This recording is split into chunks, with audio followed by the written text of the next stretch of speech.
Amanda noticed it on a Tuesday night. Her husband Mark had just gotten home from what he said was a late meeting. Nothing unusual there. He'd been working late for weeks. But as he walked past her, she caught something. A scent. Not his cologne. Something floral. Delicate. Feminine. She didn't say anything. Not yet. The next morning, she watched him at breakfast. His phone was face down on the table. It was always face down now. When it buzzed, he grabbed it so fast he knocked over his coffee. His eyes darted to her, guilty, panicked. Then he forced a laugh. "Clumsy me," he said. But Amanda wasn't laughing. Because in that split second before he grabbed the phone, she saw the screen. A message preview. A woman's name she didn't recognize. In 3 words that made her blood run cold. Last night was amazing. Amanda's gut had been screaming at her for 3 months. And now she knew why. If you're watching this video, there's a reason. Maybe you felt that same pit in your stomach. That voice in your head that won't shut up. That sense that something is wrong. Today, I'm going to show you the 3 behaviors that almost always mean someone is cheating. Not suspicions. Not maybes. These are the red flags that relationship therapists and psychologists have identified as the most reliable indicators of infidelity. And here's what most people don't understand. By the time you notice these signs, it's already happening. Stay with me, because what I'm about to share could save you months or years of pain. Let's go back to Amanda's story. After that morning, she started paying attention. Really paying attention. Mark's phone had become an extension of his body. He took it everywhere.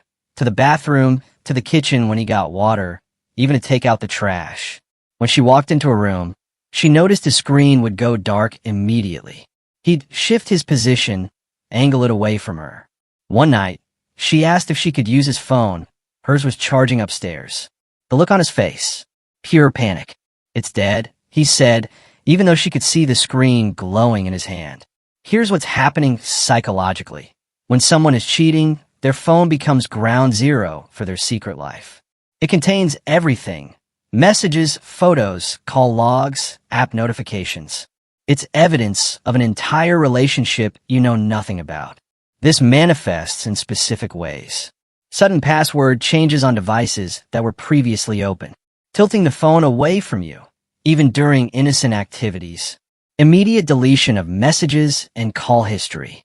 New apps with hidden notifications or secure folders. Defensive or angry reactions when you come near their phone. This isn't about privacy.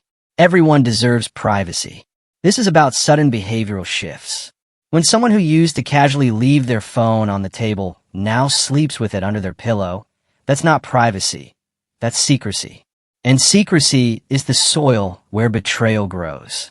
3 weeks after the coffee incident, Amanda tried to have a conversation with Mark about their relationship. Nothing accusatory, just a simple, "I feel like we haven't been connecting lately." His response? "You're being dramatic. Everything's fine." Then he walked out of the room. The man who used to ask about her day, who used to hold her when she was stressed, who used to see her, that man had vanished. In his place was someone distant, cold, irritated by her very presence. This is what therapists call emotional withdrawal, and it's one of the most painful parts of being cheated on, because it happens before you even know you're being cheated on. Here's why. When someone invests emotional energy in another person, they pull it from somewhere. And that somewhere is usually you. The signs look like this. Reduced physical affection. Less hand-holding, kissing, cuddling. Irritability and impatience with you over small things. Lack of interest in your life, your feelings, your day. Avoidance of deep conversations or future planning. Emotional unavailability. They're physically there, but mentally checked out. They're not just keeping a secret. They're living in 2 worlds. And the world they're building with someone else is becoming more real than the one they share with you. Amanda finally confronted Mark. She didn't have concrete proof, no photos, no messages she could show him. Just the weight of 3 months of gut feelings and strange behaviors. You know what he did? He turned it around on her. "You're paranoid. You're insecure. This is why we have problems. You don't trust me. Maybe if you weren't so needy, I wouldn't have to work late all the time." By the end of the conversation, Amanda was apologizing. She felt crazy. She felt like the bad guy for even bringing it up. This is called gaslighting. And it's the cruelest behavior of all. When a cheater feels cornered, they don't confess. They counterattack. They make you the problem. They twist reality until you question your own sanity.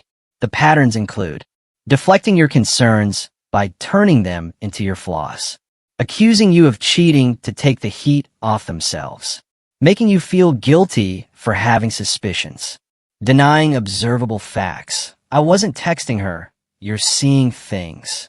Creating confusion about timelines and events so you can't trust your memory. This isn't just lying. It's psychological warfare. Because if they can make you doubt yourself, you'll stop asking questions. You'll stop investigating.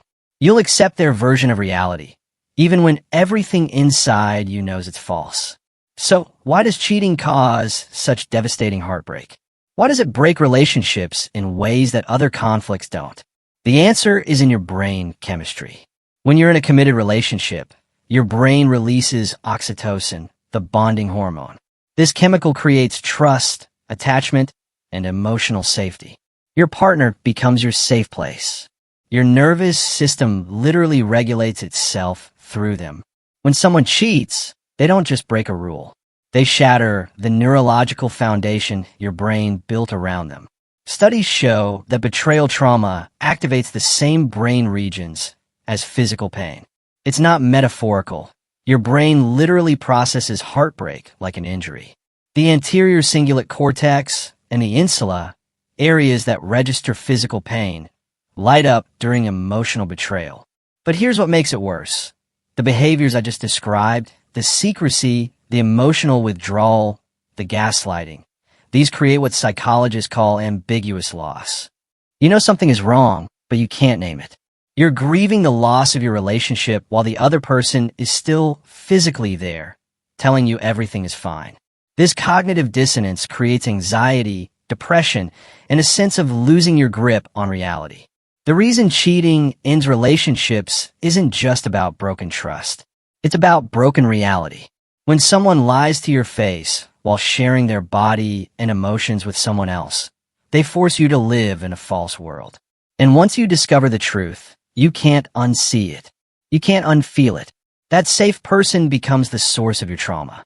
And rebuilding after that? It's possible, but it requires both people to be committed to truth, transparency, and healing. And here's the hard part. Someone who's willing to gaslight you and make you feel crazy, they're not committed to healing.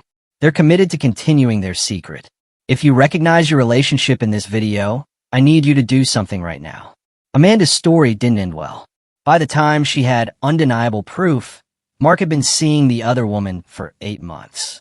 8 months of her life spent in confusion, self-doubt, and emotional torture. 8 months she could have used to protect herself, seek support, and make informed decisions about her future. Because you deserve a relationship built on truth, not one that requires you to ignore reality. Amanda eventually left Mark. It took her 6 more months to gather the courage, but she did it. Today, she'll tell you that the hardest part wasn't the cheating itself.